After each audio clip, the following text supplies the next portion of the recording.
老师发现班里有个小女孩的头发一天比一天少，她上课时总是全神贯注，回答问题也非常积极。每天放学后，她都会和科恩老师告别。老师问她的头发为什么会越来越少，女孩乐观地解释说 It's just short because of the medicine. Bye. 说完，女孩就跑向了校车，留下科恩在原地愣了很久。女孩的母亲注意到了科恩的异常，她走过来本想解释，但科恩已经从女孩的话中猜到了答案。他理解这位母亲一开始不想说出实情，是不想让女儿被其他同学区别对待。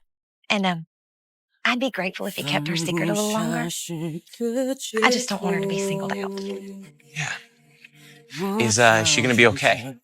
科恩强忍着泪水，微笑着和女孩挥手告别。在接下来的时间里，科恩对女孩更加关爱，尽管无法改变她的命运，但他的关心和支持无疑是对女孩和她家庭的一份慰藉。小女孩非常乖巧可爱，总是面带笑容。她告诉科恩，自己唯一的烦恼就是常常看到母亲躲在房间里偷偷哭泣。女孩的懂事和成熟让科恩十分同情，但有些痛苦和困扰是作为老师也无法完全解决的。他所能提供的只有倾听、理解和支持，以及在可能的范围内给予女孩更多的快乐和安慰。突然有一天，小女孩不能来上学了。面对这残酷的现实，科恩决定号召全班同学一起为小女孩制作礼物，表达他们的关心和支持。可几个礼拜后，他们最害怕的消息还是传来了。在小女孩的葬礼上，所有人都进入教堂，唯独科恩老师选择独自在外面守候，因为他知道情绪的波动会使他的怪叫更加严重。他不想在这样庄严静谧的场合中发出声音，更不想打扰到别人的悲伤。小女孩的妈妈恳求科恩能进去送女儿最后一程，科恩想要拒绝，但妈妈坚持说 You were her favorite teacher. Please don't leave without saying goodbye to her. 记得以后你要快乐，这世界没那么多因果。于是这位妈妈挽着科恩走进了教堂，科恩一边流着泪，一边控制不住地发出怪叫。在这种场合，没有一个人会嫌弃他，大家都知道有这样一位好老师，他用自己生命中最灿烂的阳光去温暖了小女孩最后的人生。所以当我们照耀别人的时候，那一处的光也能为周围的人送去能量。对于我们自己来说，当然也能感受到光反射回来的温暖。电影《叫我第一名》是根据真实事件改编而成，影片主人公科恩的原型人物叫布拉德·科恩，他自幼便被妥瑞氏综合症所困扰，在学校他常常成为同学们嘲笑的对象，老师也对他冷眼相待。而作为父亲，不但未能理解儿子的苦楚，还认为他的行为是故意捣乱。It would be nice one day without you acting up. 甚至在一次情绪失控中，命令他停止那些无法控制的行为。Stop it! Just stop it!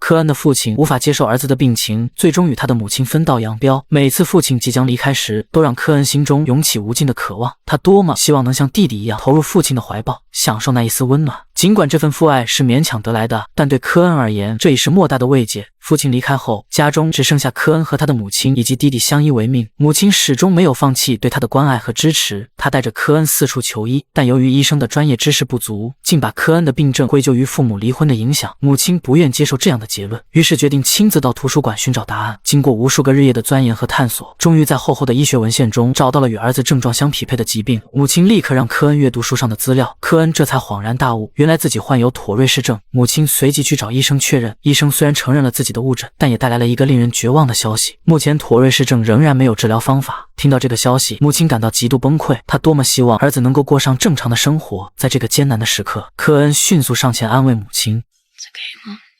We'll get through this, all right?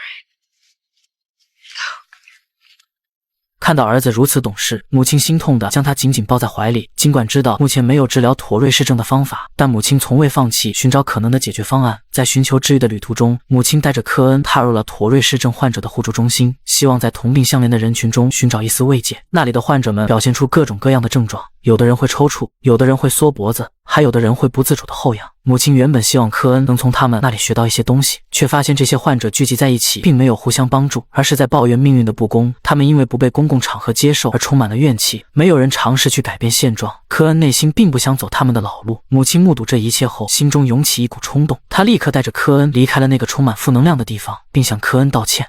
I'm really so sorry that I brought you there, honey. Let's just forget this. I don't want to forget this, Mom. These people let Tourette's win. I'm never gonna do that. 年仅12岁的他就已经懂得了不抱怨、不向命运低头的重要性。即使运气不佳，他也要与厄运抗争。但妥瑞氏症的阴影却使科恩十分讨厌读书，因为别人1节课就能学会的东西，他需要花更多的时间来集中注意力学习。尽管他竭尽全力控制自己的症状，偶尔还是会发出不寻常的声音，这导致同学们嘲笑他，老师也严厉地批评他，甚至将他叫上讲台大声斥责。I know you think you're the class clown, but I've had it with you.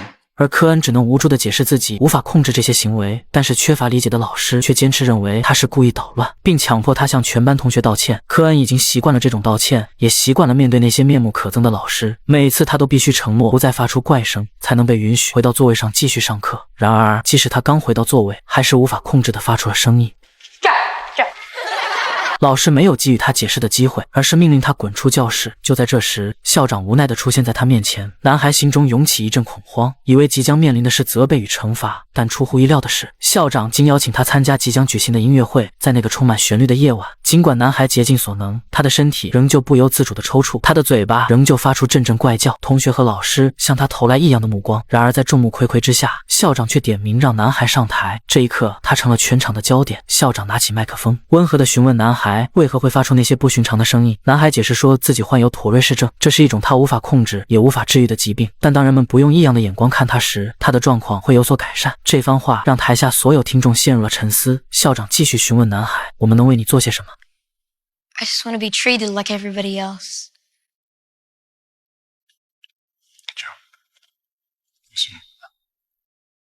Drop.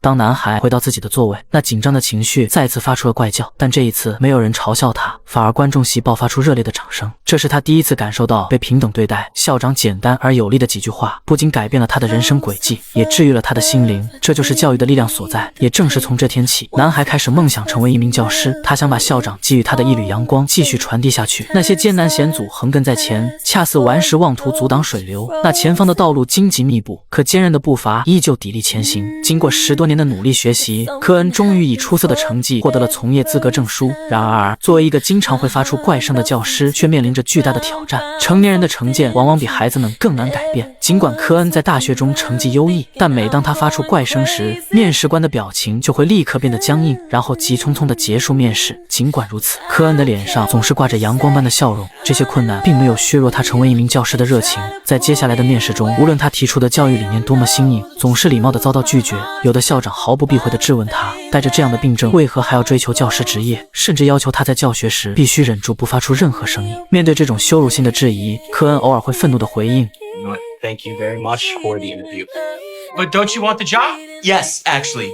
I want it really bad. But I would never, ever work for a man that doesn't care about his students.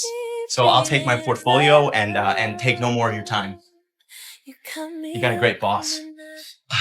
回到车里的他终于无法再控制自己的情绪，试图用疼痛来转移对怪叫的自我厌恶。然而越是痛恨自己在面试中的失态，他的怪叫就越是难以控制。有时现实确实很残酷，尽管付出了巨大的努力，但结果却常常令人心碎。好在科恩有一个给予支持他的母亲。面对科恩的自我怀疑和沮丧，母亲采取了一种反向激励的策略。 Why don't you just throw in the towel and come home? Huh? I'll buy you a ticket. 这样的刺激反而激发了科恩的斗志。他坚定地表示 I am not letting Tourette's win. Really? Yes, really. Look, I'm never gonna give up. I have to find the right school. You will, Bobo. You will.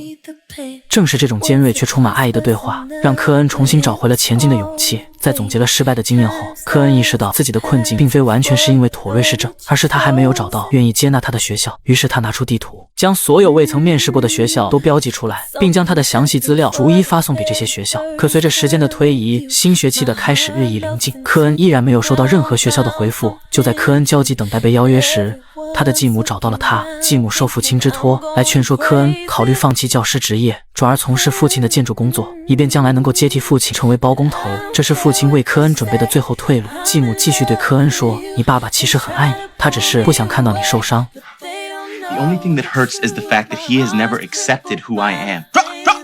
See, he's got this idea of a perfect son who is normal and does normal things. Well, I'm never gonna be normal. Well, maybe that's not his idea, Brad. Maybe that's yours. And you're right. You are not normal. You have a gift.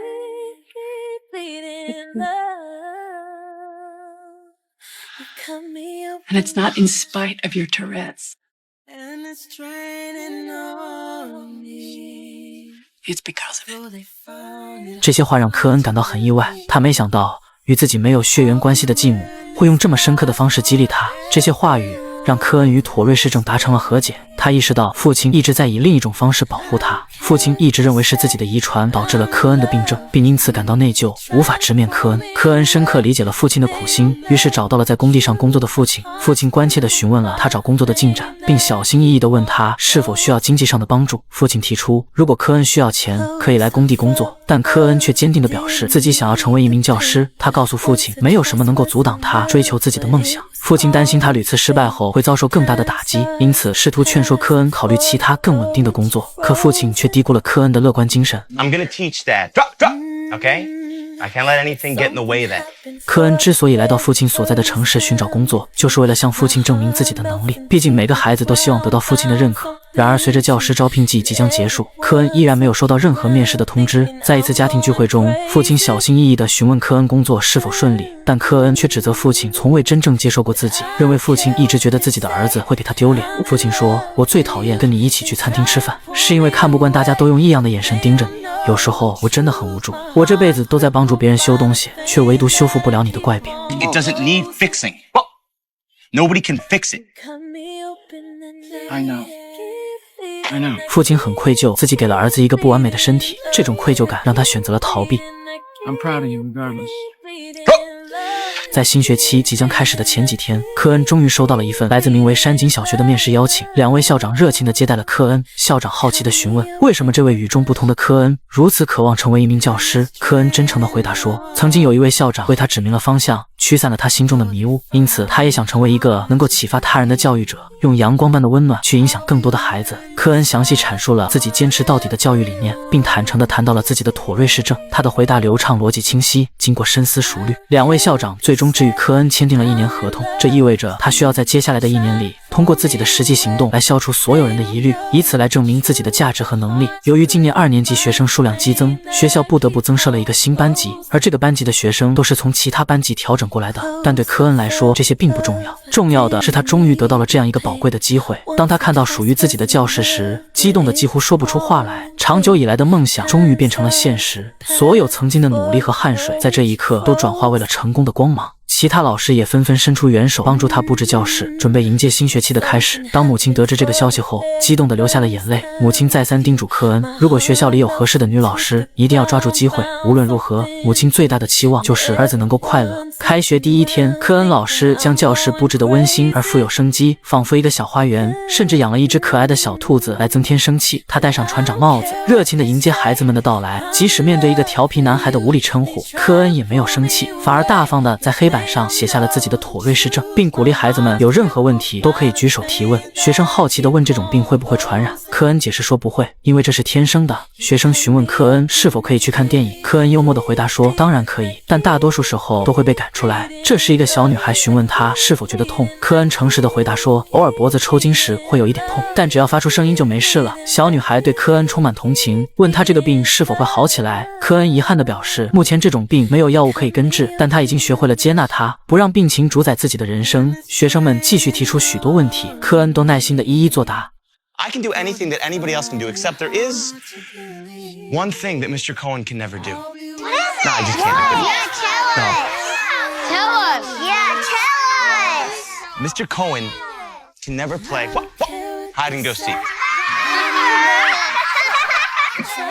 放学后，孩子们与科恩的互动充满了温暖和亲切。仅仅1天时间，科恩就以风趣幽默的风格赢得了孩子们的喜爱。同学们纷纷与科恩拥抱告别，可想而知他们对这位新老师有多喜爱。尽管科恩在孩子们心中建立了良好的形象，但那些家长的成见仍然像一座难以逾越的大山。有些家长在背后议论纷纷，甚至第2天就有家长坚决要求为女儿转班。尽管孩子非常希望留在科恩的班级，家长最终还是拉着不情愿的女孩去了其他班。科恩的课堂越来越充满趣味，但那个被迫转班的小女孩只能站在门口，带着渴望的眼神在门口发呆。科恩心中虽然无奈，但也理解家长的决定，只能温柔地将女孩送回她的新班级。而科恩的班级里不仅有那位小女孩让他牵挂，还有一位患有多动症的小男孩。这个孩子常常无法集中注意力，经常在课堂上乱跑，甚至欺负其他同学。面对这种情况，他以前的老师建议让这个孩子退学，但科恩小时候也听过太多这样的话。他不打算重蹈覆辙，反而选择耐心的单独辅导这个孩子。他告诉男孩自己其实也讨厌读书，这让男孩感到非常疑惑，老师怎么可能讨厌读书呢？为了让孩子理解他的过去，科恩和男孩玩了一个游戏，他让男孩扮演妥瑞氏症患者，在别的孩子认真读书时，他根本无法集中注意力。通过这个游戏，男孩终于意识到，对于妥瑞氏症患者来说，想要读书是多么困难。那么问题来了，既然读书这么难，为什么还要读书呢？这时科恩告诉他，因为世界上所有的知识都藏在书本里，只要他愿意多费些心力，同样能学到这些知识。在科恩的言传身教和陪伴下，这个小男孩终于开始安心的读书了。科恩不仅拯救了这个孩子，也拯救了曾经的自己。在教学这方面，他向校长兑现了自己的承诺。他利用坚持和创新去帮助每一个需要帮助的学生。在全身心投入教学的同时，科恩也开启了自己人生的新篇章。他努力克服内心的自卑感，通过网恋遇到了一个美丽而善解人意的女孩。这个女孩并没有因为科恩的怪叫而排斥他，反而觉得他很有趣，这使两人的关系迅速升温。他们从日常生活的琐事聊到各自的兴趣爱好，科恩的幽默总能逗得女孩开怀大笑，而女孩也总是乐于沉浸在这些欢乐的时刻中。可当夜幕降临时，科恩心中却充满了不安，他不敢对两人的未来抱有太多期待，他害怕有一天女孩会无法忍受自己的怪叫。这种担忧是科恩内心深处的恐惧，也是他需要继续努力克服的挑战。但母亲总会耐心地开导并鼓励他，只要勇敢地向前迈出步伐，总会找到那个与自己心灵相契的伴侣。或许是母亲的话让科恩幡然醒悟，他决定先把爱情暂时搁置一边，去完成自己的考研计划。对于一般人来说，考研已经是一项艰难的挑战，而对于科恩这样患有妥瑞氏症的人来说，更是难上加难。再加上他的怪叫和抽搐可能会影响其他考生，于是他请求监考负责人给他一个单独的考场。如果没有单独考场，他宁愿放弃这次机会，也不愿意打扰到其他考生。但对方却表示没有这样的安排。在一次次的无奈下，科恩只好打电话向父亲寻求帮助。父亲迅速赶到，并用一句话就解决了单独考场的问题。What did you say to them?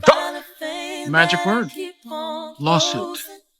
即便有了单独的考场，科恩在考试中依然面临巨大挑战。他需要先努力控制自己的抽搐，然后才能集中精力看题和答题。但尽管他竭尽全力，最终还是没能在规定时间内完成所有试题。时间飞逝，科恩的第一个学期即将结束。然而，就在一个看似平常的教学日，一位旁听者出现在了教室的窗户旁。他们是来进行课堂记录的评估员。科恩是否能够继续他的教学生涯，全由评估员记录的内容来决定。然而，就在这关键时刻，科恩的父亲意外地带着施工队来到了学校。他记得科恩曾提出学校里的柜子不够用，所以特意过来提供帮助。父亲不仅以实际行动支持科恩的工作，还通过资助学校表达了对他事业的认可和鼓励。Oh, and I got you something for your collection. Put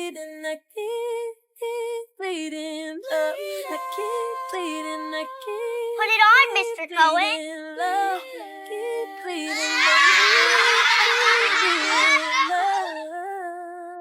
A hard hat for an extremely hard head. Hey class, that's my dad. Hi. 这一刻，科恩深刻地感受到了父亲对他的认可，同时也为能有这样一位支持自己的父亲而感到自豪。当你一开始努力的时候，可能会遇到重重困难，但当你经历完风雨时，你会发现照在身上的彩虹是多么耀眼。几天后，校长在全体教职工面前宣布了一个惊人的消息：科恩老师被评为了乔治亚州的年度最佳教师。这个消息让孩子们兴奋不已，他们真心为老师感到高兴。在颁奖典礼的当晚，科恩的女友细心地帮他整理仪表，并安慰他不要紧张。可当科恩上台发表获奖感言时，他还是忍不住发出了怪叫。这一次，没有人嘲笑他，甚至一直对科恩持怀疑态度的父亲也在台下微笑着给予他鼓励。尽管面临挑战和困难，但坚持和努力可以赢得尊重和成功。科恩的经历鼓励着每个人，无论遇到什么困难，都不应放弃追求自己的梦想和目标。他不仅在颁奖典礼上表达了对每一个人的感激之情，还特别感谢伴随他一生的妥瑞氏症。当他开始谈论自己从妥瑞氏症中学到的东西时，台下的孩子们纷纷举手，争先恐后的回答。颁奖会瞬间变成了科恩的课堂。有的孩子说科恩学会了战胜困难，有的孩子说科恩学会了勇敢面对，还有孩子说科恩学会了坚持到底。这些励志的词汇从孩子们的口中说出，仿佛是科恩那永不放弃的精神在他们身上得到了传承。Taught me the most valuable lesson that anyone could ever learn. And that is to never let anything stop you from chasing your dream. From working or playing, falling in love.